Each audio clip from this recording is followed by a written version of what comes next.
Speedkiller, I hate dawdling like this. growled Rusty, I get so hot and uncomfortable. Sorry, old chap. replied his driver.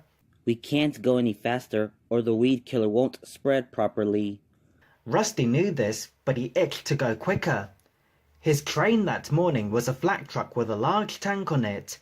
A pipe hung across the line behind the truck's buffers, and when the man in charge turned a tap, liquid sprayed onto the track through holes in the pipe.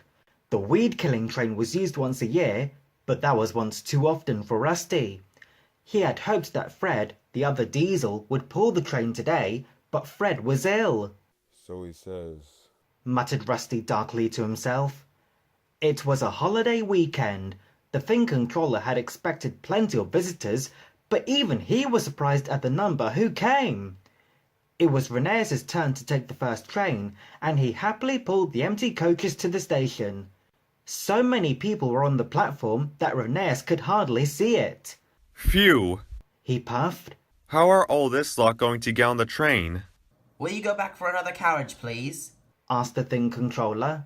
I'm arranging an extra train later in the day. The time spent fetching the carriage made Renes late.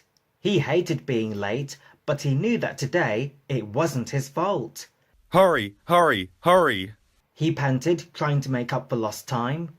They did well until they reached the middle station, where they had to stop.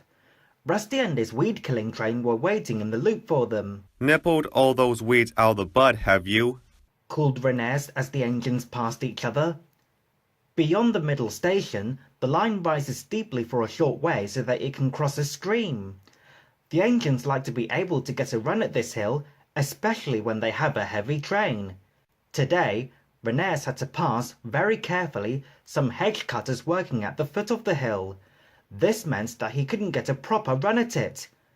He struggled hard, but soon his wheels began to slip. Halfway up, he slithered to a halt. My wheels won't grip. He complained. The fireman got down. The rails feel greasy. He said. It must be Rusty's weed killer, and the extra coach doesn't help either. Bother that, Rusty. Said Renes. It's not weed killer he's using. It's Speedkiller. Never mind. Comforted his driver. We'll go back to the bottom and put plenty of sand on the rails. That should do it. The guard told the passengers what was planned, and Renes gently backed his train to where the hedge cutters were working. Then they paused so that Renes could gather his breath. Peep, peep. He whistled bravely. Here goes. As they moved forward, the fireman turned on the sandpipes. I can do it. I can do it. Renes snorted. Slowly, very slowly, Renes reached the stream and crossed it.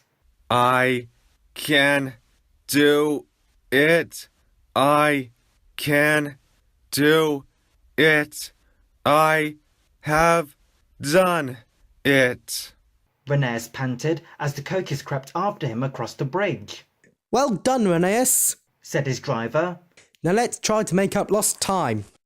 They did their best, but the passengers had only a while to admire the lake at the top station. They didn't mind. They said they had enjoyed the brave way in which Renes had got them up the hill.